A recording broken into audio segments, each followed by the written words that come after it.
Hello. Hello. Okay. It's Mariana. Did I say that wrong? Mariana. Yeah. Okay, perfect. And I'm Amy, and I'm so excited to be able to have Mariana share her testimony with us today.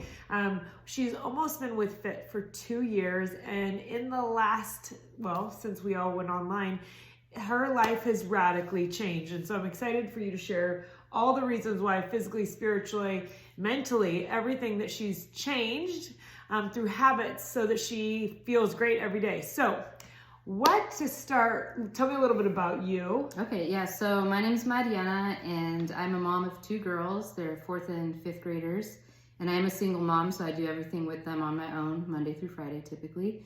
And so that's like a challenge sometimes, but it's like a blessing. That's my favorite part of my life, is being a mom.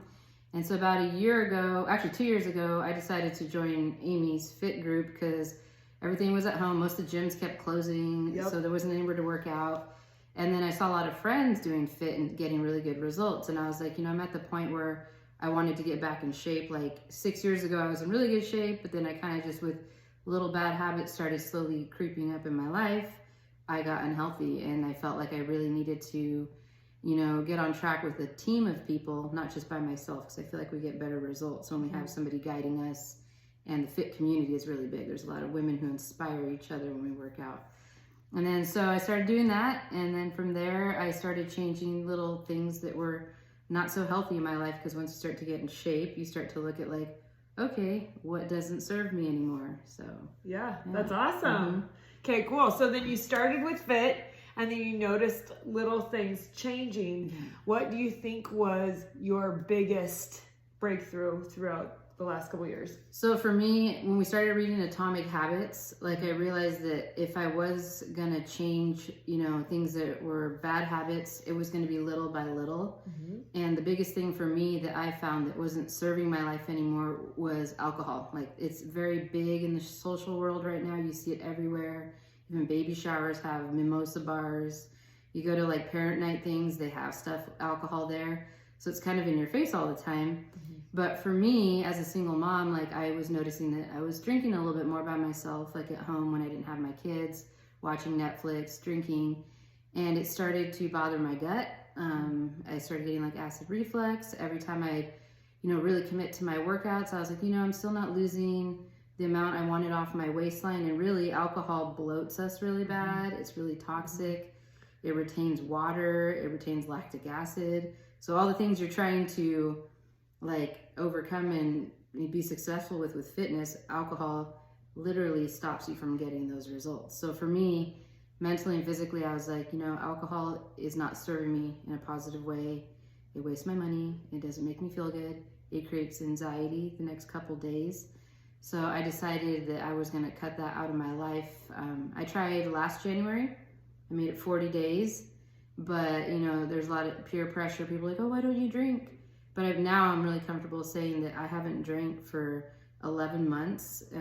Or almost 12 months. January 2nd this year is going to be my 1 year sober milestone. Good job. And it's really huge because it's not easy to cut something out that's everywhere. Yeah. And then it feels sometimes like socially awkward if you didn't have a drink in hand. But you learn to replace, while I was reading Atomic Habits, you learn that you just have to replace that bad habit with something healthy. So I always made sure I had LaCroix around. There's tons of awesome mocktail recipes that are really healthy and good. So you can make any mixed drink without alcohol, and they taste good, like mojitos, non-alcohol mojitos are really good. And slowly but surely, I was starting to feel really good results. After 30 days, the acid reflux I'd been having started going away. Then you do have sugar cravings in the beginning. So should I talk about those? Sure. Yeah. Let's be real. So you do so if you're going to do dry January, the biggest thing you'll kind of feel is you will still have sugar cravings because you're cutting something out from your body that it's used to having. And our bodies, their main function is to reach a homeostasis. So if you've been giving it something every day or every other day, it's going to be like, why'd you just take that away from me? I'm used to my organs working that out of you. Yeah. So it'll try to replace, you'll have sugar cravings, but you can find it's better to have a sweet treat than it is to, fall for the craving of the alcohol, because your body's going to process that sugar more naturally because it's not a toxic thing like alcohol can be. Yeah. So amazing. Yeah, and then second month you start to really feel like the cleanse of it. You start to sleep better. You start to feel more energetic, and one of the greatest things, you never have hangovers anymore because those are awful. Yeah. So I think that's the most unhealthy part of drinking is a lot of the times like people overdrink at like a social gathering and then it ruins your whole next day. You do not feel good.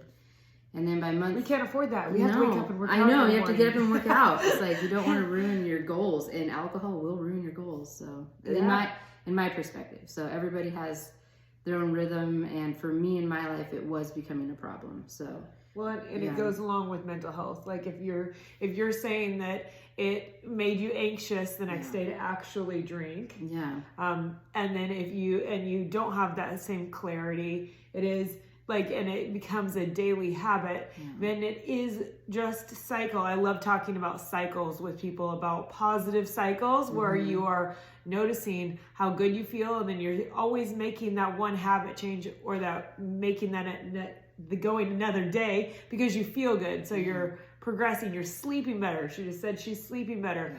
Your gut doesn't hurt anymore. How many people walk around with acid reflux issues all day and then try to drink a ton of water, try to get rid of it, and then you sleep bad, and then you feel like you can't work out the next day because you don't feel good? Like, that is amazing to look at. What are you putting in your body?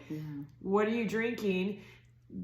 And make sure that it aligns with your goals and feeling better. If you want to feel better, if you want to get results. So then the results that you got from consistency. So she didn't just put a time limit on drinking. She made small habit changes throughout the program.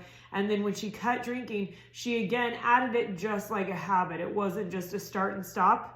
I really, really appreciate and love when people don't do something with a deadline. I want you to have habits that you're like, oh, if I change my breakfast, I'm now eating breakfast. That's not something you're going to do for a short amount of time, right? If I'm going to start sleeping 8 hours, I'm not going to try it out for 3 weeks to see if it feels better, right? She chose to give up alcohol and long-term consistently sees continual results from making that good choice.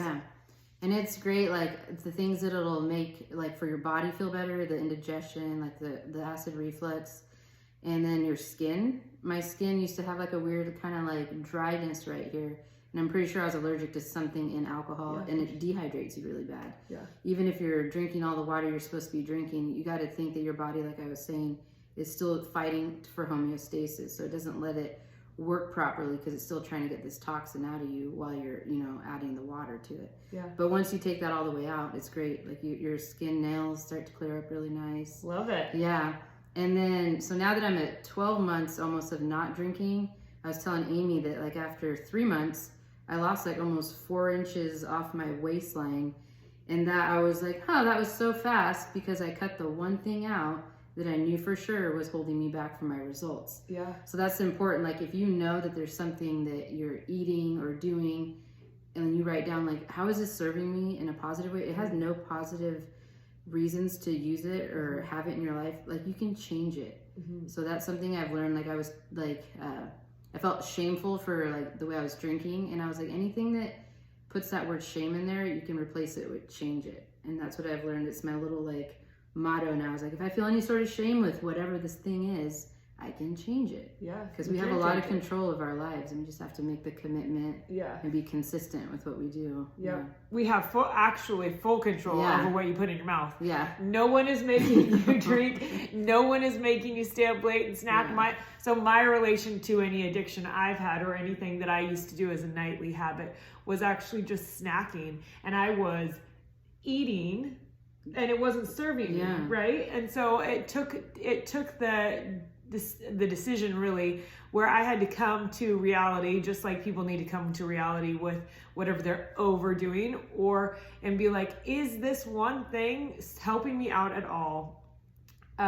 What happens if I cut it out? How am I going to feel? And it obviously, food of all kinds processed food has all kinds of toxins, but we actually know how bad certain things are for us, so we keep doing even though we know they're holding us back. So think about that. I love that. Okay, then I want to talk about your spiritual life, how it helped you, and any revelations that you had in that. So it was really neat, like during the time where I wanted to cut alcohol, I had gone to like a women's conference at Athey Creek, and this Bible verse came up. It was Thessalonians 5:6-8.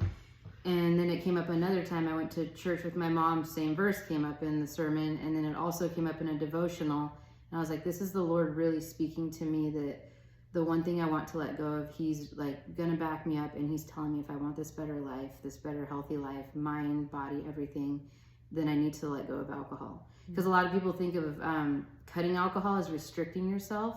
You're actually rewarding your body when you take something like alcohol out, because it lets it feel healthy. It lets it love every organ all over again and keep it healthy. Thank you, body.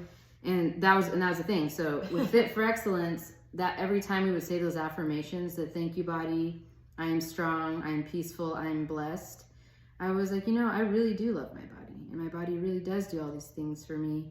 And the one way I can really reward myself is cutting alcohol out. And it's been huge. It gives you mental clarity. It inspires you to, I'm open book with my sobriety. Like, I thought it was important for me to share, especially for like single moms, because a lot of that was coping with stress. You're like, oh, I'm just gonna have a glass of wine, or I'm gonna go out to happy hour, or I'm gonna do this. But slowly but surely it becomes more than once a week, and so you have to be careful. And this verse said, so let us not be like others who are asleep, but let us be awake and sober. For those who sleep, sleep at night, and those who get drunk at night. But since we belong to the day, let us be sober, putting on faith and love as our breastplate, and the hope of salvation as a helmet. And so it was just a reminder that drunkenness or alcohol, takes away our inhibitions. It almost, I feel like it blocks God out. Like they call hard liquor the spirits, because they say it's like, then the Satan plays with you like a puppet. And that's so true. So when you protect yourself and you keep your mind right and you keep yourself sober, that's the Lord keeping you safe from a lot of things that kind of come in as temptations. It's true. Yeah. That's amazing. Yeah. And it honestly does feel good to be in control all the time. Mm-hmm. So that's another thing. Just in every, I've trained every single different kind of person ever, and I love it. But even one of the biggest things that people say they struggle with the most, if you're really serious about losing body fat, really serious about losing weight, you need to for your health, or you have pre-diabetes in your family, or you're looking at premenopause, it is important for you to recognize when you are triggered. And a lot of times people are triggered to binge and overeat when they are either high on something or drunk, right? Yeah, and alcohol makes you really snacky. That was my other problem, was having a drink in the evenings, and then I was like, I feel like I should eat like a quesadilla. That was my weird go-to thing. That's really high in fat, and it was just my body, it's doing its thing, trying to balance things out. So it gives you these other cravings because it wants to balance out the salt. So then you crave something salty because you added too much sugar from the alcohol into your body. Yeah. So it's just a constant game that you can actually take control over once you cut these bad habits out. Yeah. Yeah.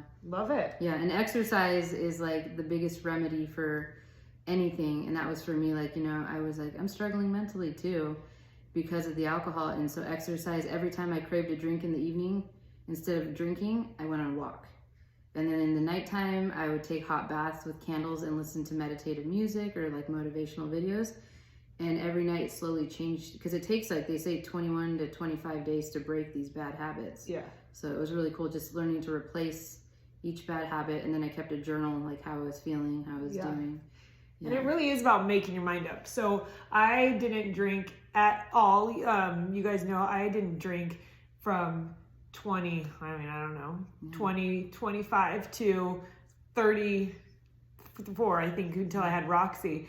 But I didn't drink for the entire decade because I actually had my reward was being the ability to take care of my kids, and to be able to drive safely if anything ever happened. Like I was like using it as like I want to be the one that could be responsible right now.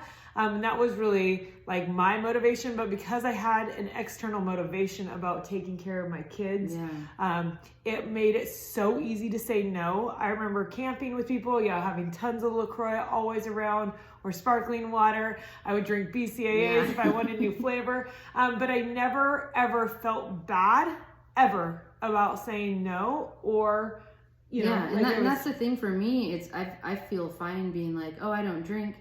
But there's a lot of people who struggle with that. Well, what am I going to do in a social situation? A lot of people actually use alcohol to calm their nerves when they get into a social environment. But once you start like sobering up and you go to these social environments, it's so much more fun because you really take in every conversation you have. You remember everything that was going on, and you have like this like lens of clarity. It's really nice. And then speaking of like kids, my daughters watching me like, make this decision, they were very, very happy because when they do go to their dads, there's somebody there who does drink more. And I wanted to be a better example. I was like, I can't, lead this life being this type of example for them if I want them to grow up understanding that, life is so much better with the Lord, with sobriety, all those types of things. And so they've been really proud of me because they're old enough to understand things that are not okay and things that are okay. That is awesome. And that's when you start to like everything I do, they're watching. So yeah. That's amazing. So I am obviously not completely sober, and not obvious. It's not obvious, but I do occasionally. I do love a good cocktail. But I have never had an addiction to it, where mine has come from a food thing. And so I love sharing a perspective of, even with my faith and with my health, and no alcohol is good for you. And when I do that, when you eat a bag of Cheetos, when you eat something super processed that you shouldn't eat gluten because it hurts your gut, or that pork hurts your stomach, or whatever it is, you are fully aware that you are paying a price for that, right? So anything you do that is not good for you, you have to at least acknowledge the cost, right? So her cost was enough that she said, I'm over it, I need transformation. And that was amazing, because the daily payback that she's received is, you can't even add up everything she just said, right? So wherever there is struggle, I want you to look at, does this serve me? She talked about that. How does it make me feel afterwards? Like the next day, if I have a cocktail, it doesn't bother me. But that's because I know my limits and I don't do it regularly. But for a lot of food, sugar, that's what it is. I wake up feeling terrible. If you guys think that I'm like, ever have a morning that I might wake up slower, it's because I ate too much sugar, whatever Roxy made. But that is actually what gives me that hangover sensation, is having big desserts. It probably overwhelms your body because it's not used to it. Because that's why I feel like anything that we add to our bodies that it's not used to, it just kind of poisons you for a second, and then your body has to process it all out. It does. And then it's not worth it. No. So that feeling of that heaviness, or that kind of lethargic, where you're super thirsty, or that bloating. One of the things that in our group, I have all the macros talks, and one of the fourth macro is alcohol. And I love the alcohol conversation, because it's just getting true to down, as long as you have the facts and you are aware. Obviously with her example is good enough for anybody to be fired up about cutting alcohol out, because we want you to experience how she feels, right? It feels really good. If you could go a year with it, kudos to you, because it wasn't easy, but it gets easier every month, but you just feel better every month. If you just do 1 month, you'll feel good, your gut will feel good. But if you want to really try 1 month at a time. That's what I recommend. Like she was saying, is smaller goals. I was reading Atomic Habits during the time that I was, cutting alcohol. And then I did a sober app on my phone. So every day I would pledge to not drink, and I had my reasons why. And I think that's a really good way to also cut alcohol. It's what's your reason why? And put it on your mirror. Yeah. Affirmations are huge. So Yeah. I totally believe in like affirmations, seeing it, visualizing it each day. Yeah. Yeah. So, That's amazing. And giving it to God. And yes. like, asking for help in that. So with that, with anything that you need to get rid of that is too much, write it down, put it on your mirror. Yeah. I want to get that app for people that need it's to really cut good. sugar. Yeah, I know. Sure There probably are some cool ones out there too. Like I commit to not overloading on 5 donuts. Yeah, it is. That's amazing. Okay, but we just want you to feel good, and I just want you to you are amazing. Thank you for sharing that. Yeah. It is a good example. Yeah, and always stick to the exercise. Like that's huge for any bad habit you want to quit. Our bodies just love exercise. Like you were saying, like you never say to yourself, "Oh, I'm bummed I did that workout." It's always if you didn't do it. So it's one of those things. Like exercise is so important to our lives. Yeah. You're moving out stress. You're moving out toxins, and it feels so good to get energy. It does. Yeah, love it. Okay, well you crushed it. Awesome. Nice job.